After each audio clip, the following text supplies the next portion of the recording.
Hello friends, ये हमारा इस सीरीज़ का 6th लेक्चर है। स्टार्ट करते हैं पहले क्वेश्चन से। पहला क्वेश्चन कहता है कि इनमें से कौन सा ट्रिपल बिलियन गोल का पार्ट नहीं है।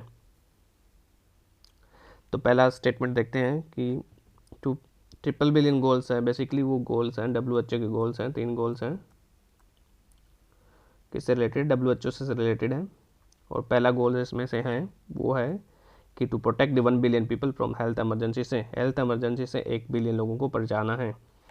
तो ए इसका पार्ट है। दूसरा कहता है कि यूनिवर्सल हेल्थ कवरेज देनी है 1 बिलियन लोगों को, ये भी इसी का हिस्सा है। तीसरा कहता है कि assure the healthy lives and wellbeing to 1 billion people by 2023। तो 1 बिलियन गोलगेट है, 3 बिलियन टारगेट्स है वो 2023 तक अचीव करने हैं, 2023 तक। ये WHO के गोल्स हैं। तो all are the part of it. तो answer for first question is D for Delhi. Now we are going to see second question. Second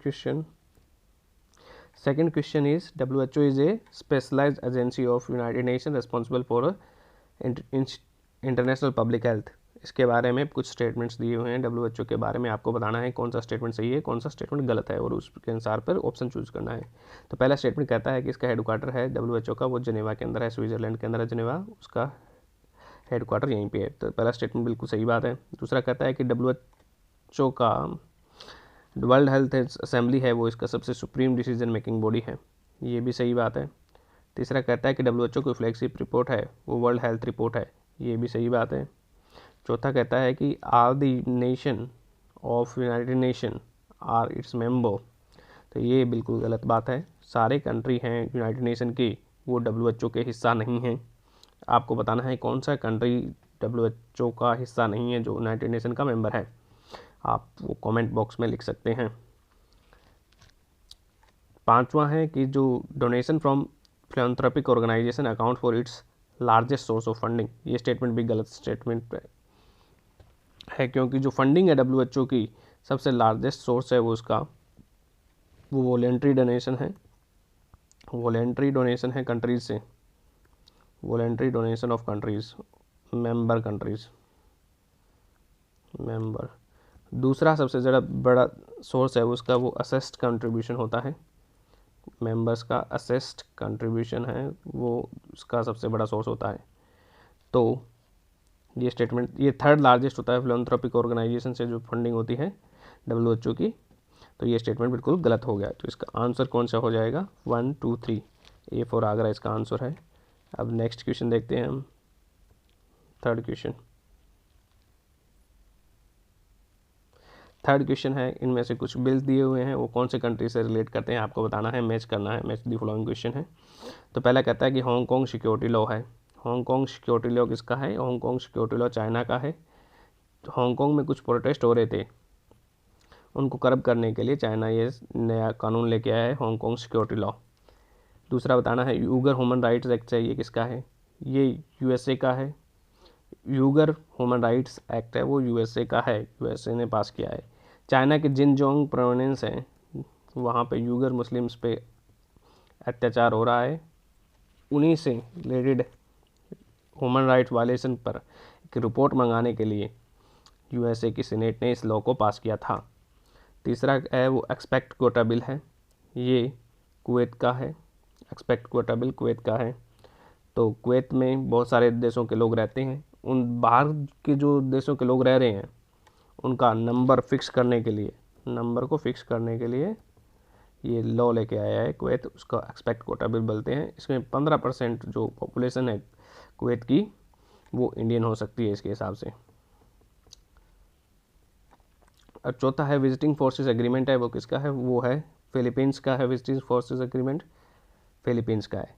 इसके अनुसार फिलीपींस ने ये agreement United state of America के साथ साइन किया था, USA के साथ साइन किया था। इसके अनुसार USA का जो आर्मी है वो फिलीपींस के अंदर आ सकती है, किसके लिए? मिलिट्री एक्सरसाइजेज के लिए आ सकती है।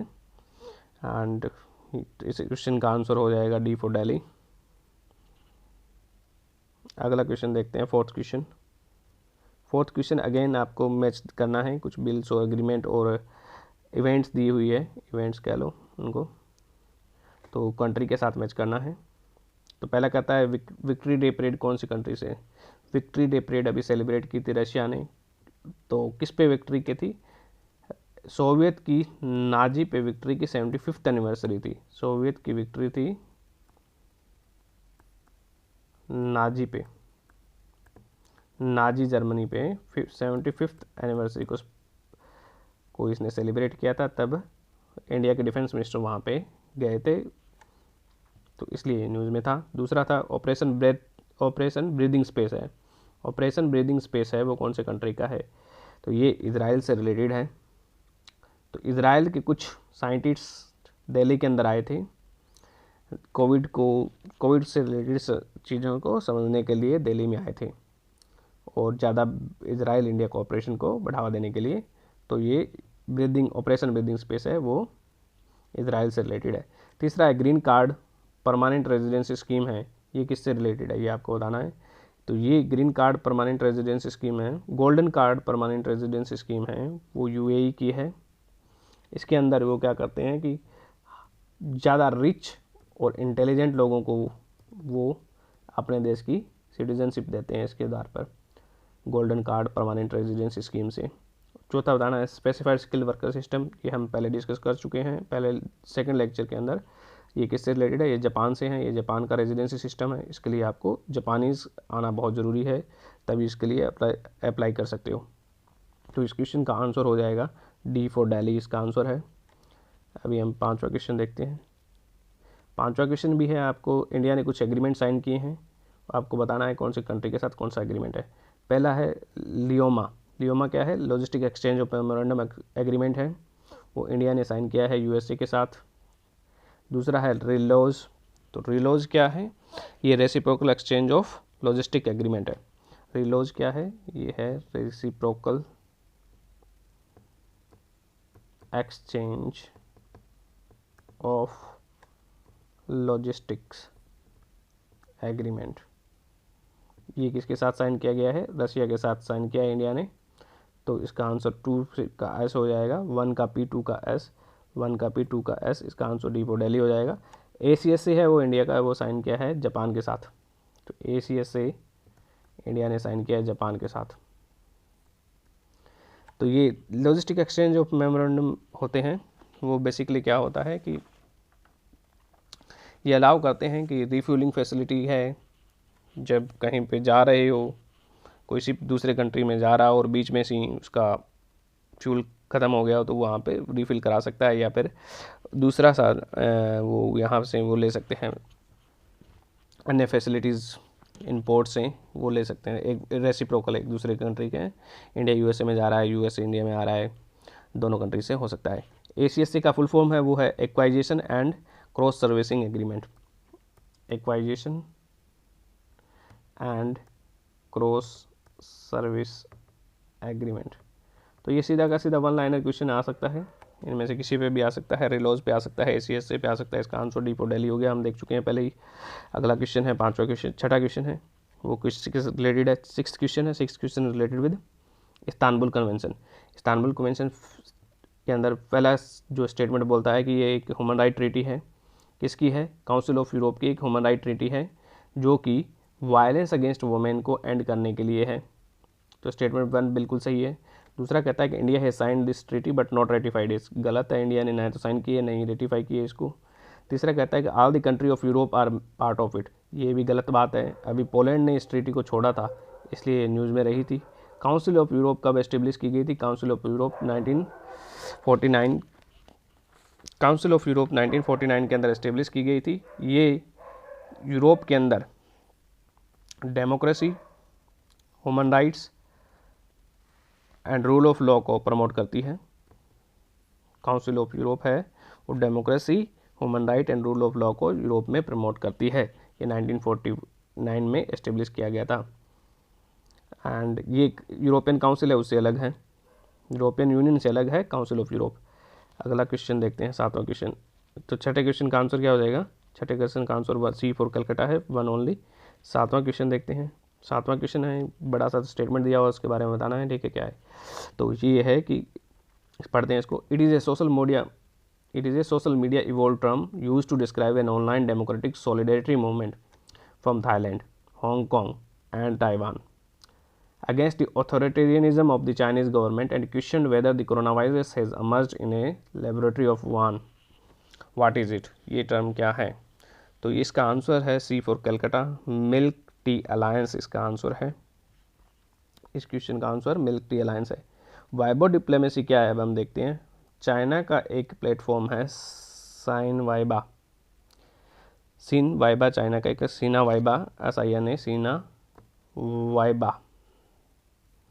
वेबियो चाइना का एक प्लेटफॉर्म है, जैसे ट्विटर होता है, जैसे ट्विटर डिप्लोमेसी होती है, वैसे ही वीबियो डिप्लोमेसी होती है। मोदी जी ने इस प्लेटफॉर्म को अभी छोड़ा था, इसलिए ये न्यूज़ में था। सॉलिडेरिटी मूवमेंट था, ये हम देख चुके हैं, ये पोलैंड का मूवमेंट था।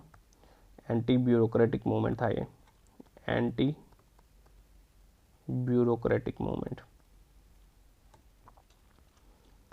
और अगला क्वेश्चन, इसमें येलो शर्ट्स और रेड शर्ट क्या है। येलो शर्ट्स इसमें यह था कि येलो शर्ट्स और रेड शर्ट देख लेते हैं हम क्या है। येलो शर्ट और रेड शर्ट थाईलैंड से रिलेटेड है। थाईलैंड में बेसिकली एक मोनार्की है, कॉन्स्टिट्यूशनल मोनार्की है। अभी वो जम गई है वहाँ पे, जैसे म्यांमार में जम गया है। तो ये इसमें रेड शर्ट है वो अगेंस्ट मोनार्की के हैं, रॉयल किंगडम है उसके अगेंस्ट है, रॉयल के अगेंस्ट में रेड शर्ट है। और येलो शर्ट है वो किंग के सपोर्ट में है। तो ये लोगो हैं अपोजिशन पार्टी और उनका नाम दिया गया है येलो शर्ट और रेड शर्ट। ये थाईलैंड से रिलेटेड है, ये याद रखना है इतना आपको।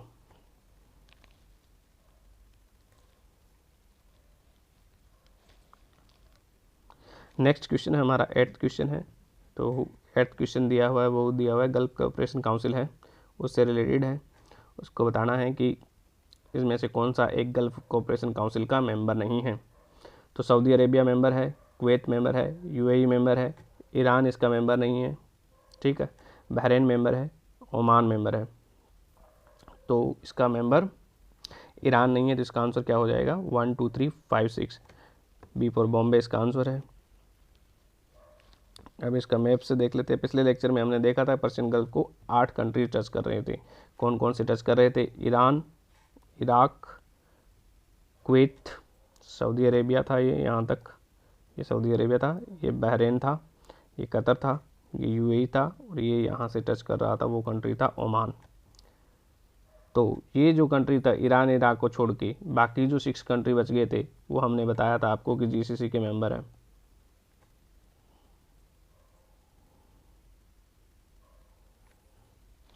अभी अगला क्वेश्चन देखते हैं। अगला क्वेश्चन है वो कहता है कि इंडिया ने मिशन सॉगर लॉन्च किया था।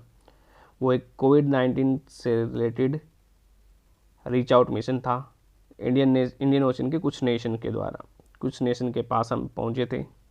उनमें से आपको बताना है कि कौन सा नेशन इस है वो मिशन सागर का पार्ट नहीं था। ये सारे के सारे कंट्री हैं वो मिशन सागर के पार्ट थे। सी फॉर कलकत्ता इसका आंसर है।